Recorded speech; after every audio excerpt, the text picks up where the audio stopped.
Hello. Hello. हाँ sir तैयार हो सर बोलिए। क्या? आवाज आ रही है ना मेरी? हाँ हाँ, बिल्कुल बिल्कुल स्पष्ट आ रही है सर। हाँ। सर अपने विषय में कुछ बताइए। सर मेरा नाम रविशंकर है। मैं झुंझुनू जिले के खेतड़ी तहसील का निवासी हूँ। महोदय, मैंने प्रवेशिका जो है वो राजकीय प्रवेशिका संस्कृत विद्यालय खेतड़ी से उत्तीर्ण की। वरिष्ठ उपाध्याय और स्नातक जो है मैंने बिरला आचार्य संस्कृत कॉलेज पिलानी से की। अधिस्नातक महोदय मैंने स्वयं पाठी के रूप में राजस्थान जो विश्वविद्यालय जयपुर है वहाँ से वर्ष 2013 में की। नेट मैंने वर्ष 2012 में उत्तीर्ण की और स्लेट जो है 2014 में की। वर्तमान में महोदय मैं पीएचडी में रिकॉग्नाइज हूँ और वर्ष 2018 से मेरी वह पीएचडी चल रही है, जिसका शीर्षक है निराला काव्य में काव्य अभिजात्य से मुक्ति के प्रयास का अनुशीलन। जी सर। जी। सर आप खेतड़ी से आते हो, खेतड़ी क्यों प्रसिद्ध है? खेतड़ी सर, इसका यदि हम राष्ट्रीय और अंतर्राष्ट्रीय स्तर पर नाम देखें तो इसको जो ख्याति दिलाई है वो अध्यात्म जो पुरुष श्री स्वामी विवेकानंद ने इसको अंतर्राष्ट्रीय स्तर पर भी इसको प्रसिद्ध कर दिया। इनकी जो दोस्ती खेतड़ी के राजा अजीत सिंह और स्वामी विवेकानंद, इनकी जो मित्रता थी, उसका ये परिणाम रहा कि वो 11 सितंबर 1893 में जब शिकागो जाते हैं विश्व धर्म सम्मेलन में, तो ये सारा का सारा जो उनका आर्थिक व्यय भार जो था वो खेतड़ी के राजा अजीत सिंह ने ही वहन किया था। अच्छा। और एक महोदय और बताना चाहूंगा, माफी चाहूंगा कि हाँ इनका जो हाँ जी। नाम जो था वो नरेंद्र जो नाम है वो खेतड़ी की ही देन है और इनको साफा बांधना भी खेतड़ी के राजा ने ही सिखाया था। जी सर। अच्छा। नरेंद्र नाम है या विवेकानंद नाम? इनका नाम जो है नरेंद्र था, हाँ विवेकानंद, हाँ माफी चाहूंगा सर, विवेकानंद नाम खेतड़ी की देन। इनका बचपन का नाम था नरेंद्र। खेतड़ी की प्रसिद्धि का कोई और भी कारण है? हाँ जी सर। खेतड़ी का हाँ। सर एक भारतीय सरकार का सार्वजनिक उपक्रम है, खेतड़ी कॉपर जो प्रोजेक्ट है। 1967 में यह यहाँ लगाई गई थी, और भारतीय सरकार का ये एक सार्वजनिक उपक्रम के नाम से 1967 में इसको चिन्हित किया गया था। अच्छा।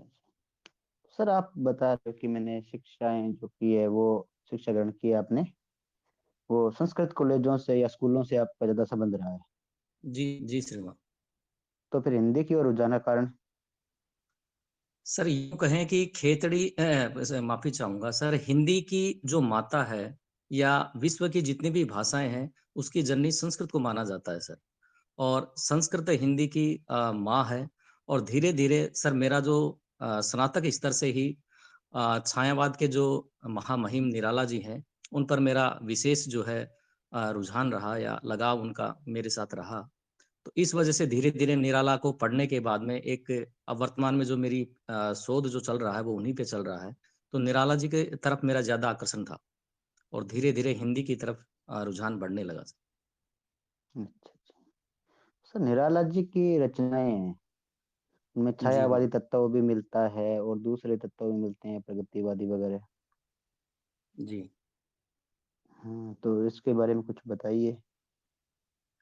जी, निराला जी पर यदि हम प्रारंभिक उनका दौर देखें महोदय, तो प्रारंभिक दौर जो है उनका वही एक अभिजातिक जो परंपरा थी वही उनका दौर रहा। जैसे उनकी पहली रचना है जूही की कली, 1916 में आती है।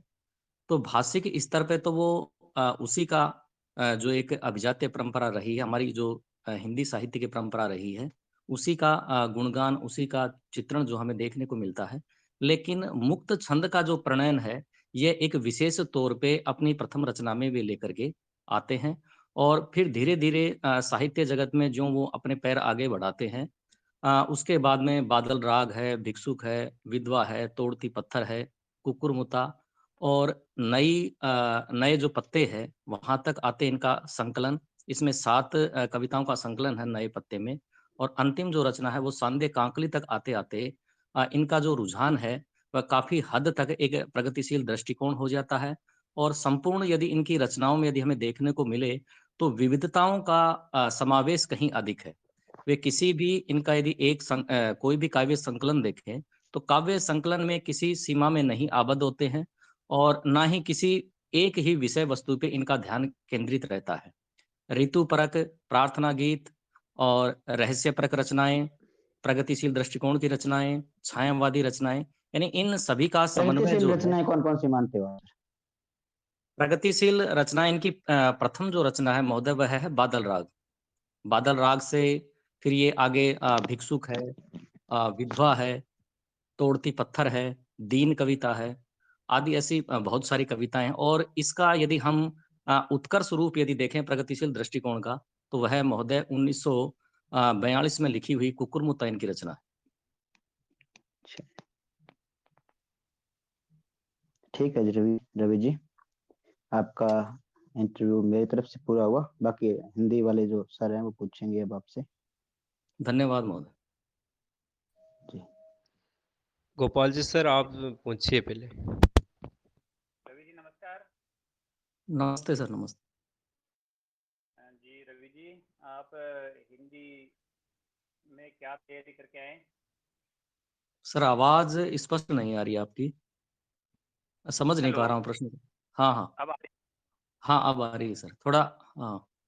जी, हिंदी में क्या तैयारी करके आए हैं आप? सर मैं निराला की शक्ति पूजा को सर तैयार करके आया हूँ। अच्छा, तो निराला की शक्ति पूजा के विषय में आप बताइए, क्या जी, है जी सर। उसका? हाँ, बिल्कुल, बिल्कुल सर। सर निराला सूर्यकांत त्रिपाठी निराला की जो रचना है राम की शक्ति पूजा, इसका प्रकाशन वर्ष महोदय 1936 है और अनामिका काव्य संकलन में संकलित है। इसकी विषय वस्तु का जो आधार है, बंगला की जो कृतिवास रामायण है, कृतिवास के द्वारा रचित, उस के कथानक से ये ली हुई है।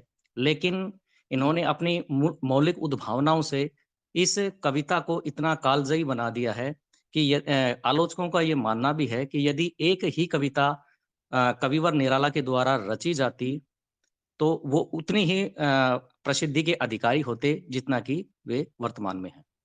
और बहुत अच्छा। अब हम मैं आपको सर रोकना चाहूँगा। जी, जी। अच्छा, आप ये बताइए कि राम की शक्ति पूजा के राम और वाल्मीकि रामायण के राम में क्या अंतर है?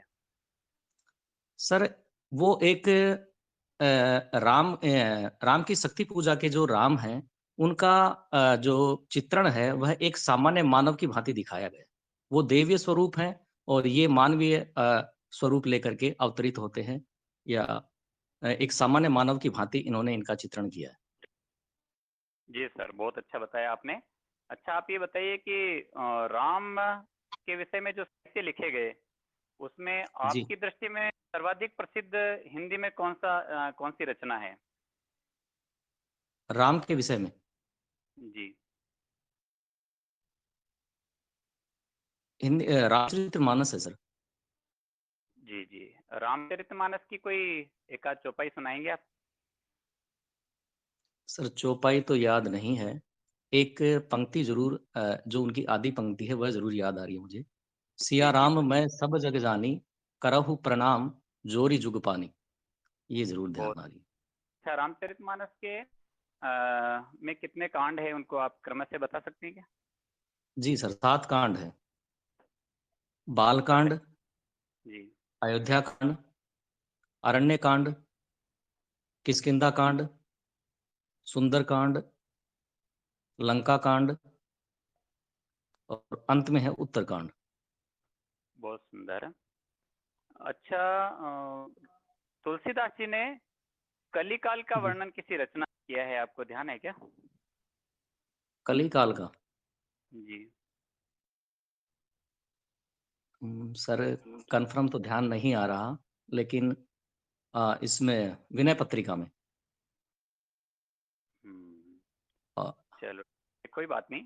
अच्छा, आप ये हाँ, बताइए कि राम भक्तों में रीतिकाल में कोई राम भक्त कवि हुए हैं क्या?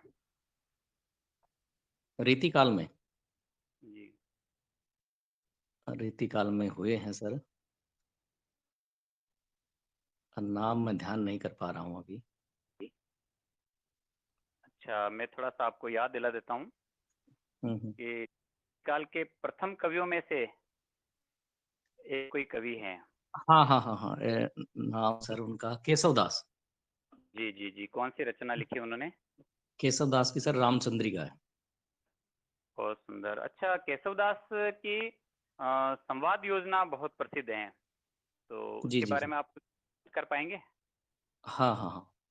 संवाद योजना महोदय बताना चाहूंगा कि वे एक हिंदी और संस्कृत के प्रकांड विद्वान थे, और उन्हें जो एक आचार्य की जो भूमिका है वह उन्होंने हिंदी साहित्य जगत में रखी। आचार्य के छंद अलंकार अलंकारों का विशेष जो है उनका अनुराग रहा अलंकार के प्रति, और अपनी विद्वता को सिद्ध करने के लिए उन्होंने रामचंद्रिका में संवाद जो शैली है वह क्लिष्ट रखी है। जी, बहुत अच्छा। अच्छा, आपके प्रिय कवि कौन है? प्रिय सूर्यकांत त्रिपाठी निरालाई।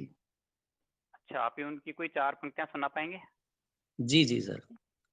मैं सर निराला की शक्ति पूजा की ये जो इनका प्रथम ही पंक्तियां हैं, युद्ध का सजीव चित्रण कविवर निराला ने किया है, तो वो सर मैं सुनाने का प्रयास करता हूँ।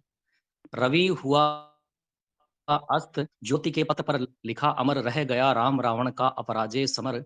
आज का तीक्ष्ण शर विद्युत क्षिप्र कर वेग प्रखर, शतसेल संवरणशील नील नभ गर्जित स्वर। प्रतिपल प्रवर्तित व्यूह भेद कौशल समूह है, राक्षस विरुद्ध प्रत्यु है क्रुद्ध कपि विषम हु है। विच्छुरत वहनी राजीव नयन, हत लक्ष्य बाण लोहित लोचन रावण मदमोचन महियान। राघव लाघव रावण वारण गत युग्म प्रहर, उद्यत लंकापति मृदित कपितल बल विस्तर। इसमें सर बहुत सुंदर, बहुत अच्छा सुनाया आपने। अच्छा, एक मेरा अंतिम प्रश्न और है, उसके बाद में रतन जी सर पूछेंगे। एक व्याकरण जी का महोदय। प्रश्न। वाच्य जी। से आप क्या समझते वाच्य। हैं? जी, वाच्य सर नहीं नहीं समझा पाऊंगा सर। कोई कोई बात नहीं, कोई बात नहीं। रतन जी सर, आप पूछिए। रतन जी सर, आवाज जी आ रही? जी जी सर। जी। रविशंकर जी नमस्कार। नमस्कार। नमस्कार सर, नमस्कार। सर, बात चल रही है निराला पर। जी आपके जी शोध महोदय। का विषय भी है हाँ हाँ। और प्रिय कवि भी है, तो यदि निराला को छोड़ दे तो फिर दूसरा कोई आपका प्रिय कवि कौन होगा? दूसरा कवि महोदय मैं धर्मवीर भारती, उनकी जो अंधा युग जो है वह रचना मुझे बड़ी प्रिय लगती है। जी। अंधा युग के अलावा धर्मवीर भारती का कवि रूप में जो उनकी काव्य कृतियां हैं, कोई दो काव्य कृतियों के नाम बताइए। हाँ, सात गीत वर्ष है और कनुप्रिया। जी, बहुत अच्छा। एक जो बात है कि निराला का कवि रूप तो प्रखर है ही, लेकिन गद्य साहित्य में निराला का क्या योगदान है? निराला का महोदय काव्य और जो गद्य है, गद्य की बात करें तो उनका एक प्रगतिशील जो दृष्टिकोण रहा वह उनकी जो समस्त विधाएं रही, निबंध हो चाहे उपन्यास हो, तो इन सभी पर उनका जो एक प्रगतिशील दृष्टिकोण जो है वो हावी रहा। प्रगतिशील से उनका महोदय तात्पर्य यूं ले सकते हैं कि सामान्य का उन्नयन, और जो व्यक्ति समाज से हाशिए पे था, पददलित था, उनका किस प्रकार से समाज में उनको संपृक्त किया जाए, उनके विषय का सरोकार किया जाए, ये उनका जो रचना धर्मिता था उसका प्रधान लक्ष्य कह सकते हैं उन्हें। जी जी, बहुत अच्छा। निराला के कोई दो उपन्यासों के नाम बताइए। कुल्ली भाट और चतुरी चमार। जी। निराला ने कोई कहानी पढ़ी निराला की आपने? हाँ, कहानी गद्य तो महोदय मैंने नहीं पढ़ा है, जी माफी जी। चाहूंगा।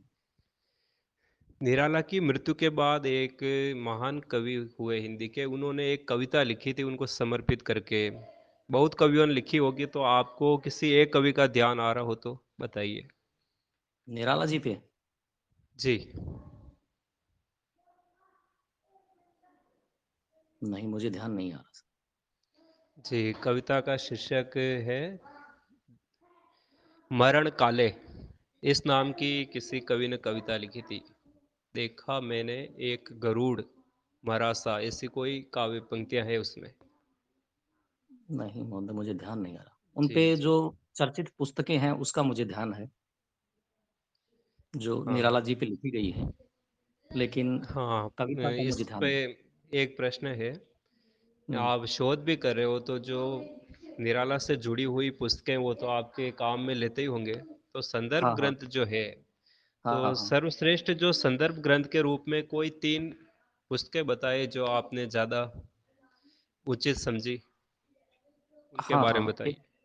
एक तो महोदय डॉक्टर रामविलास शर्मा की है, जो निराला की साहित्य साधना है।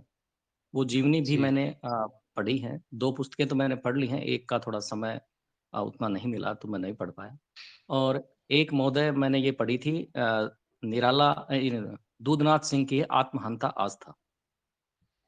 जी। और इसी से मैंने मेरा जो इसका पीएचडी का शीर्षक है, वहीं से मैंने वो संकलन किया था। जी। पीएचडी में जो आपके मार्गदर्शक जो है, गाइड्स, जी। जी, उनका जी। नाम? नाम वो महिला है, जी। सुनीता वर्मा जी हैं। जी।